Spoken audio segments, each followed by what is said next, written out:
кино үзүүлээ та бүхэн кино үзэж тэгээд би нэгсийг ярих таа гэж бодож байгаа.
За ингээд би таньтай болохоор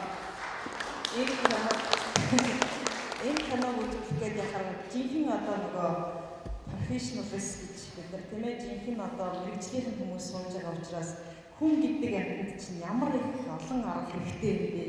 Хүнийг ажилуулна гэдэг бол тэгэл даргаа салаад ингээд хүнтэй ажиллаад байх хэрэгтэй байна гэдэг энэ юм дахиж одоо та хийдэг хүнд хөдөлмөрийг би энэ киногоор та ингээд харуулж ажиллаа.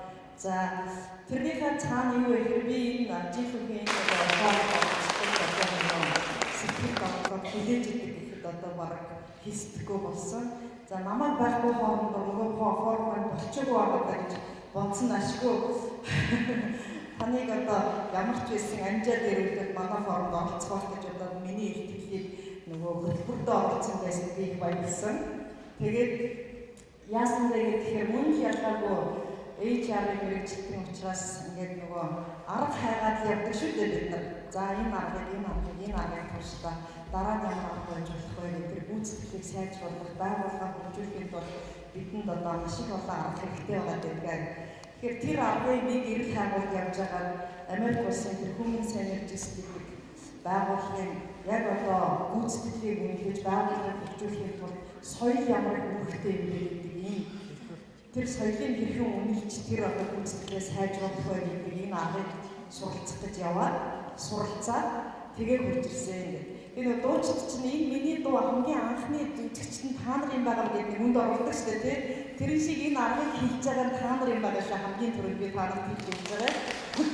Тийм учраас нөгөө үнд оруулж байгаа тий арга бол Монголд одоо жишээ ирсэн гэдэг утгаараа та нар хамгийн анхныхаа сонсож байгаа. Тэр би бэлгшээж та юу вэ гэхээр 85 одоо байгууллагаас HR-аас хурж ирчээд энд нөгөө хурамчлуулаад ямар арга хийх, ямар арга байна, юу вэ? Практик ямар байна, онлайн ямар байна, бид юу хийх ёстой вэ гэдэг энэ эрэл хайгуулт хөдөлгөөн гэдэг нэгдэж нийлээд хямрацгаая гэдэг байгаа шүү дээ. Тийм ээ хямрацгаая гэдэг энэ дор хөдөлгөөн нэгдэж байгаа учраас би та нэг шинэ аргаас бариад ирлээ. За тэр аргаа би таад хэлэхэд өмнө нь бол би танарт бас боолос баркад гэдгийн тухай хэлжсэн. Гүйцэтгэлийн үзүүлэлтүүдийг боловсруулаад одоо хүмүүний хэмжиж явах нөгөө ямар одоо гүйцэтгэл гаргав гэдгийг хэмжиж явах хэрэгтэй гэдгийг ярьжсэн. Тэгээ энэ удаагийнх болохоор би өөрөө тийм олон аргуудыг хайгаа яваад байсан. Тэрнийхээ дараа ингээд олсон сайн арга маань ч гэх юм уу одоохондоо би их дуртай байгаа гэж нөгөө дуртай байгаа арга бол соёлын үнэлснээр тэр одоо гүйцэтгэлийг сайжруулах болцоотой байдаг байна гэж. За өмнө нь бол би соёл гэдэг юм руу ерөөсөө ордоггүй байсан. Хичнээн ээж арга хүн жилээ гэсэн. За психологч гэдэг хүн байхад соёл руу ороод явах вэ гэж бодоод нэг соёл руу ерөөсөө ордоггүй байсан. А гэтэл энэ олон жилийн одоо судалгаа, энэ олон жилийн цаана бол ерөөсөө тэр соёл гэдэг рүү орохгүй байж болохгүй байна гэх. Тэгээ энэ аргачлал болохоор нөгөө нэг одоо дугуй хавтгаа дээр бүгдийн одоо хэмжиж, үнэлж, тэндээс одоо бид нар гарч авч харж хөгжиж болох юм байна гэдэг ийм концепц байгаа юм лээ. Тэгээ тэр нь болохоор яхаа аргагүй соёл гэдэг юм дээр орхоос орохгүй. Тэгээ нөгөө талаасаа бид нар ээж аргын гэдэг түрүүний ихтгэлүүд дээр ч гэсэн хэлжсэн ээж аргын гэдэг нь ерөөсөө мэрэгчлэнгүүд байх ёстой. Мэрэгчлэнгүүд байхдаа маш их ур чадварыг өөртөө шингээсэн гэдэг юм. Одоо коучинг хийж явах ёстой гэдэг түрүү ярьлаа шүү дээ. Коучинг хийж явах ёстой гэх юм, удирдах явах ёстой гэх юм, хүн таних ёстой, психологч явах ёстой гэх ингээд бүх одоо тэр ур чадварыг өөртөө шингээж ажиллаж явах ёстой учраас бидэнд бол нөгөө цаг алдахгүй сурч явах ёстой байна гэж тийм ээ. Цаг алдахгүй сурч явах ёстой. Нөгөө талаасаа цаг алдахгүй дандаа шинэ юмар одоо өөрсдөө цэнэгэлж шинэ өөрсдөө нөгөө фреш ап болгож явах ёстой байна гэдэг бол нөгөө аксиом гэж хэлдэг шүү дээ бид нар тийм ээ. Бүр ингээд аксиом болчихжээ. Тийм учраас бид нар энэ форм жилтний удаа гэж хэлэхгүйгээр бараг удирдах өндөр хийж явах юм бол бидэнд бас өгөөжтэй байдаг талдаа бол илүү байх юм байна гэсэн ийм бас бодол төрөө суулж байлаа. Яагаад тэгэхээр тэгшэрүү гэж намайг интернет дуудаа суулгах учраас айгүй нөгөө мундаг юм бодоо суулж байлаа шүү дээ тийм ээ. Ард суулж исэн бол цагаа хараа суулж байгаа юм шүү дээ. За би их төлөв бишрын тавьчих явчихсан ингээд ингээд суулж байсан. Намайг энэ авчираад тавьсан чинь ингээд илүү их албан бодоо суулж исэн. Тэгэхээр бид тэдний формыг бол их олон хийж олон одоо бие бинийгээ их одоо цэмгэлж яхах нь их зүгээр юм байна гэсэн юм бодолтой байлаа. За ингээд би энэ аюугаа аргаад хамт танилцуулах юм соёл гэдэг талаас нь бас ягаад тэгэхээр би өөрөө нөгөө мэрэгжлийнхаа хувьд соёлыг судлаагүй, соёл руу ороогүй байсан учраас соёл гэдэг юм руу заавал орох ёстой байна гэдэг утгаараа соёл гэж юу юм бэ? Байгууллагын соёл гэж юу юм бэ гэдэг талаас нь нэлээд бас та хэдэд жаахан товчхон ойлгохчод аргаад танилцуулах тийм. Чи яах вэ? Тийм. За соёл гэдэг нь ерөөсөө тэр нөгөө тохируулагч хүчин гэдэг одоо энэ голын зураг дээр болох соёл гэдэг нь ерөөсөө юу хийх гэж зорьсон, тэгээ юу хийцээ тэрний дунд тохируулдаг тэр тохируулгын юм бэ гэж ойлгож болох юм шиг байна. За нөгөө талаасаа бүр нарийн одоо тодорхойлт орн авч үзэх юм бол соёл гэж одоо юу гэж хэлдэг юм бэ гэхээр ерөөсөө энэ байгууллагыг нэгтгэж нийлүүлж байгаа тэр зүйлийг соёл гэж хэлнэ гэж. Үнцэн юунд орших юм бэ гэдгийг бас ярьсны хажуугаар ерөөсөө яг өөр нь юу юм бэ гэхээр цавуу гэж ойлгож байна гэж байна. Цавуу гэж хялбархуугаар би тайлбар хэлэх гэж оролдож байгаа. Цавуу гэж. Ерөөсөө энэ байгууллагын бүх одоо тэр одоо нөөцийг тийм ээ тэр нөөцийг одоо гарцуулгаж хувирахын тулд хэрхэн цавуудаж чадваа гэдэг тийм ээ одоо social glue гэж өөрөөсөө одоо тэр нэг англиараа хэлсэн байгаа. Тэгэхээр цавуу юм аа гэж. Тэгэхээр энэ ажлыг хийхийн тулд бид нар хэр хоорондоо цавуудагдсан юм бэ гэж бидний цавуу сайн чанараар цавуудж юу одоо муу цавуу байна уу гэдэг юм маань соёлын гол үүрэг тэрэндээ байгаа юм байна гэж. Тэгэхээр би зөвхөн соёл гэж одоо их мэрэгжлийн талаас та бүхэн тайлбарлах гэж үзсэнгүй. Ерөөсөө байгууллага дотор соёл гэдгийг биднийг одоо хооронд нааж байгаа тэр цавуу гэж ойлгож болох юм байна гэж. Тэр соёлын үүрэг цавуу. Хэрвээ бид ингээд сайн наадаа батбух наадаад ингээд ажиллах юм бол тэр байгууллагын гүйцэтгэл сайн байдаг. А хэрвээ тэр наалт маань суул одоо муу ах юм бол бидний гүйцэтгэл муу байх юм байна гэдэг энэ утгаар нь ойлгож аваасаа гэж би бодож байгаа.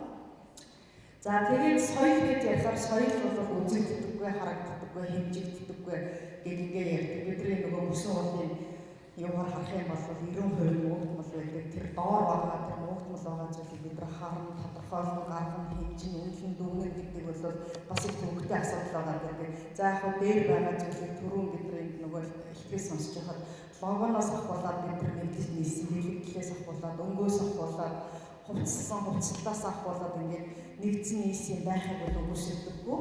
А тэр нь бол үйлчлэгийнх нь үйлчлж байгаа тэр үйлчлэлийнхаа хувьд бол богинохон хугацаанд байдаг. А тэгээд ерөөсөө тэр доор нь байгаа үзэгдэхгүй байгаа зүйлүүд их урт хугацаанд тийм ээ амьдарч ингэж байж чаддаг гэж. За тэрний юу вэ гэхээр түрүүний бидний яриад байдаг үнцэн гэж байгаа юм тийм ээ. Үнцний цаана итгэл үнэмшил гэж байгаа. Итгэл үнэмшлийн дараа бид нар юу гэхээр бид нар яг юу хийх гэдэг үндсэн функц маань ямар нормоор юу хийгдэх ёстой юм бэ? Жишээлх юм бол одоо юу гэдэг бид нар хүн үйлчлэлийг байгууллагын гэх юм бол бидний үйлчлэлийн норм одоо ямар байх юм бэ гэж. Үйлчлэл гэж юу хэлээд байгаа юм бэ гэх юм тийм ээ. А Тэгэл үгэн буюу үгэн бус одоо тэр холбоос бидний харагдахгүй байгаа энэ холбоос бүгд тэр нуугдмал байдаг гэж байна. Тэр нуугдмал байгаа тэр 90% тэр нуугдмал байгаа хүч чинь бидний гүйцэтгэл одоо ямар байгаа вэ?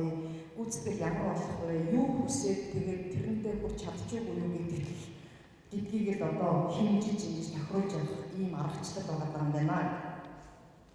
За тэгээд соёл гэхээр ингээ олон хэлбэр байгаа тэр нэгэр шаарын бол одоо хамгийн төлөөлсөн монгол эрдэмтэн байдаг тийм ээ. Та бүхэн бүгдээр мэддэг. Тэгээд тэрний одоо юм дотор бол ерөөсөө соёлыг илэрхийлж байгаа соёлын тэр одоо байгууллагаар тогтцсон байгаа зүйлүүд нь юу юм бэ гэдэг дээр бид нар бол бүгдээрээ энийг ухаад төгөөд уншаад ингээд судлаад үзэх бол бүгд энийг иймэрхүү мэдээллүүдийг бол олоод авчиж явж байгаа юм тийм ээ. Зөвхөн гол нь энэ дээр юу вэ гэхээр тухайн байгууллагын хувьд тэр соёлыг хэн бүрдүүлж байгаа гэхээр хүн л бүрдүүлж байгаа юм билээ гэж. Хүн л бүрдүүлж байгаа юм билээ. Тэрнээс биш одоо нэг сайхан ширээ авчир тавьчих энэ соёл бүрдүүлж байгаа элемент шүү гэж хэлэхээсээ илүү энэ байгууллагын одоо бүрдүүлж байгаа хүн хэн бэ? Тэр хүний одоо тэр соёл тэр хүн одоо хэн бэ? Тэр тэдгээр хоорондоо хэр хамтарч ажилласан нөгөө хамтын хөдөлмөрт наагдаж чадваа гэдэг нэг цавуу гэж хэлээд байгаа шүү дээ. Наагдаж чадваа гэдгээсээ одоо хийх зүйл надад шалтгаалж байгаа юм байна. Тэгэхээр бид нар ерөөсөө нөгөө ээж аваатай чи юм бэ гэх тэгэхээр бид нар энэ байгууллагын тэр хүмүүсийг хөгжиж хүмүүсийг тэр одоо хөдөлмөрт хамтын хүчийг одоо хөдөлмөрт одоо нийлүүлж тэрийг нь жолоодож авч явахын төлөө мэрэгсэн хүмүүс байгаа шүү дээ. Тийм учраас түрүүн намайг орж ирээ сууж байгаад ээж аваа та тодорхойлдоо гэж асууж байгаа асуулт байгаа шигсэн. Ер нь ээж аваа гэдэг нь тухайн байгууллагыг ерөөсөө тэр хүний хөгжиж хүний одоо тэр хөдөлмөрлөгөө тэр зорьсон зорилго руугаа хөгжиж одоо юу гэх юм манлайж хөгжиж авч явахыг л одоо хэлээд байгаа гэсэн үг шүү дээ. Хэлээд байгаа. За тэр утгаараа ер нь бол бид соёлыг бол соёлдоо ямар үнэлгээ хийх вэ? Соёл нь ямар байна вэ? Энэ байгууллагын соёл ямар байна вэ гэдгийг үүднээс нь авахлал бид нар хэдүүлээ мэддэг гэх тийм ээ. Байгууллагын соёл үүднээс нь авахлал үнэлж байгаа гэж.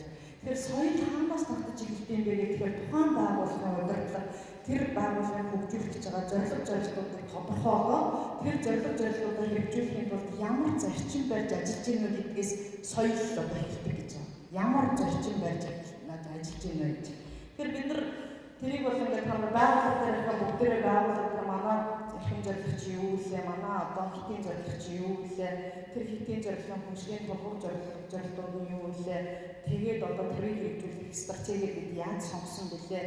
За тэр одоо хэрэгжүүлэхийн төлөө эрхэмлэн одоо баримтлах зарчим маань юу вэ гэх ингээд та бүхэн бүгдээрээ бодохоор байгууллага бүхэн та нарын тэр зүйлүүд өгөгдлүүд бүгд байж байгаа. Бүгд байж байгаа. А тэр утгаараа ерөөсөө байгууллагын одоо соёл тогтож эхэлдэг гэж. Ямар зарчим байна уу гэдгээс байгууллагын соёл тогтож эхэлдэг гэж. За тэгээд тэр маань явсаар ерөөсөө энэ гүйцэтгэл одоо тэр хүсэж байгаа тэр зорилгоо томьёолцсон тэр зорилгоо хэрэгжүүлж чадж гэнэ үгүй юу гэдэгт ерөөсөө жолоог хөрвүүлж ирэх тэр зүйл бол соёл гэдэг юм байна. За соёлыг одоо илэрхийлж байгаа элементүүд байгууллагад одоо ямар элементүүд байна вэ гэдэг бол та бүхэн бүгдээр баг мэдж байгаа тийм ээ.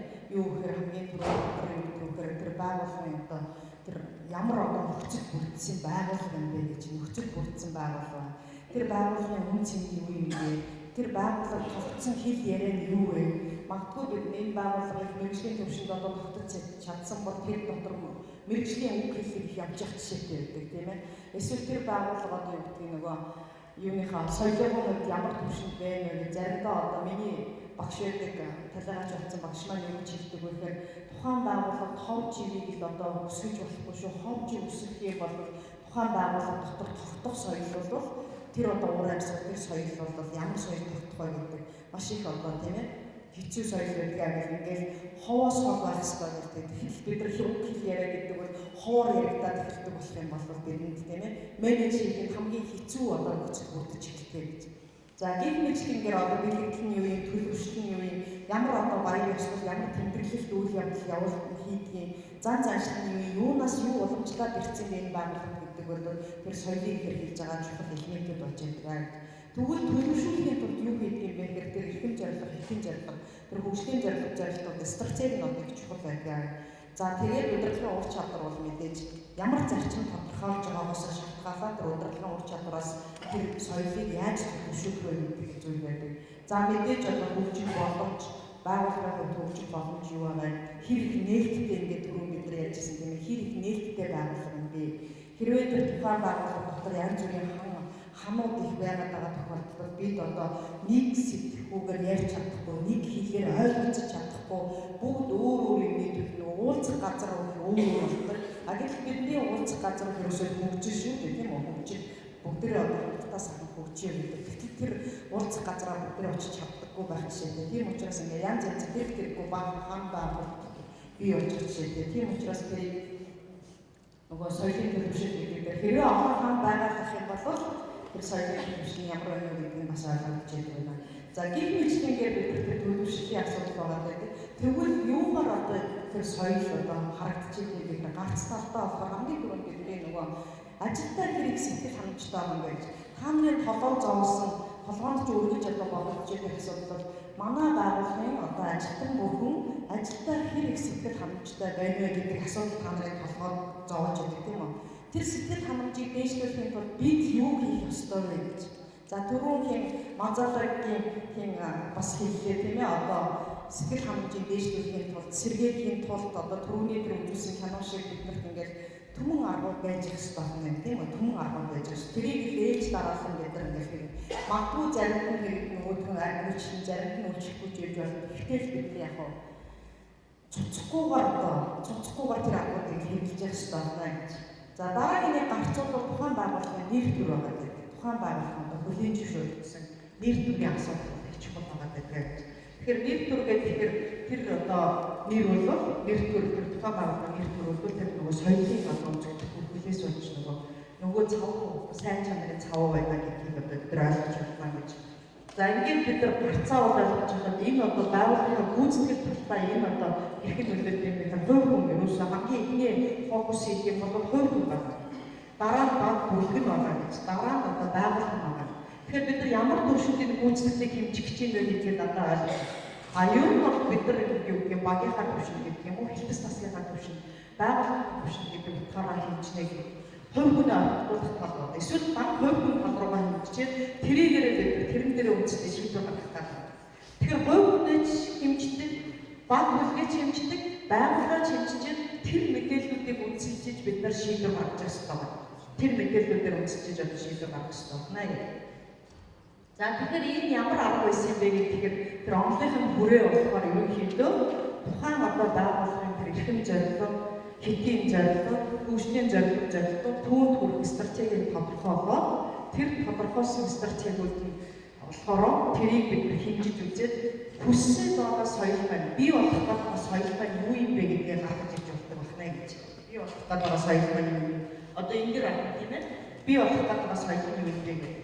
Тэгээд энэ соёлд одоо нөлөөлөх өөрөөр хэлбэл тэр гүйцэтгэл сайн болох нь одоо ямар болох нь энэ хүссэн одоо тэр зорилгын маань бэйсэн гүйцэтгэл гарч чадахгүй юу гэдгийг тэр одоо нөлөөлж байгаа хүчин зүйл болохоор юу гэхээр тухайн байгууллагын тэр хийх гэж байгаа үр функцүүд нь буюу функц нь структураа тодорхойлдог гэдэг чинь тийм ээ. Тэр бүтцэн нь одоо тэгээд дараа нь тэр бүтц дотор ажиллаж байгаа системийнхаа дараа болохоор тэр ямар арга техникээр хийх гээд байгаа юм бэ? Тэр арга техник нь тэгээд ямар ур чадвараар хийж байгаа юм гэдэг энэ дөрвөн одоо зүйлүүд тэр ерөөсөө шалтгаан хүчин зүйлүүд байна.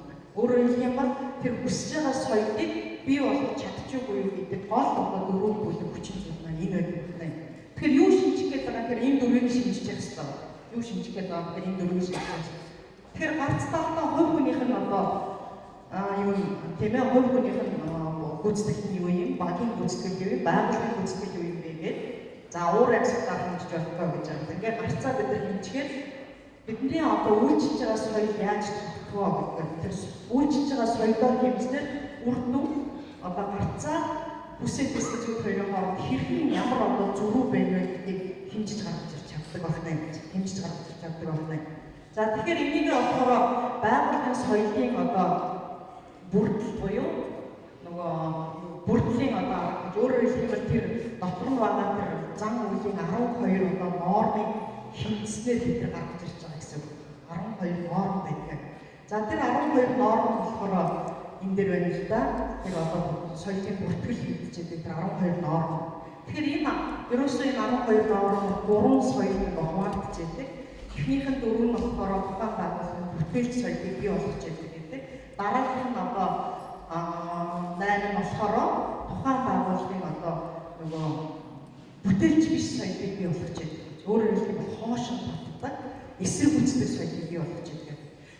Бид нар зовлон ихтэй мэдэн шүү дээ тийм үү? Яг үнэлгээ хийхээр яг тэр үнэлгээнд бол бас тийм төдийлөн дуртай байх юм уу, дургүй байх юм уу гэдэг нь их төвтэй байна. Жишээлбэл би амьдрал дээр мегамаркет систем гэдэг нэвтрүүлээд тэр мегамаркет системээр бүх одоо байгууллагын хүмүүсийг хэмжээд тэр мегамаркетаараа бид нар ингээд нөгөө дараалалд оруулаад эхний жил нь юм байлаа, дараагийн жил одоо 30-д явсан хүн 3-т орсон байна гэдэг. Тэр бол онцгой одоо өсөлттэй тийм үү? Ингээд энэ өсөлтөд тэрэ гаргаад ирэхэд тухайн одоо байгууллагын гишүүд бол тийм айхтар дуртай хүлээж авах хүний үе байсан.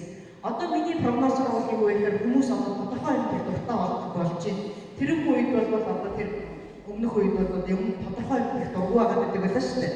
Юу вэ гэхээр нөгөө бид нар чинь нэг юм 2 цаг 40 минутаар ингээд нөгөө хороогийн цагийг хэмждэг хүмүүс шүү дээ. Одоо нэг тийм орчин болж байгаа үдээс өмнө байна, үдээс хойш байна. Маргааш нэг юм 3 хэмжих хүндээ их дуртай байгаа гэдэг байсан бол одоо бол бид нар яг тагтооч цаг одоо бариад цагтаа дуртай болох юм хандлага бидний байгаа учраас түүнийгээ дагаад бид тодорхой юм дуртай болж эхэлж байгаа шүү дээ. Тодорхой.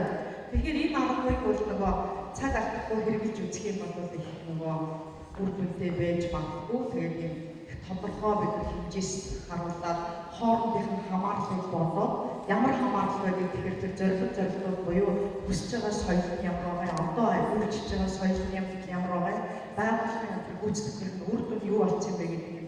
3 зүйлийг эмпирик судалгаагаар бид нөгөө хүүхдүүдийн цуглуулж хэмжээд хооронд хамаарлыг болоод тэгээд энэ хоёрын хооронд ямар зүрх вэ?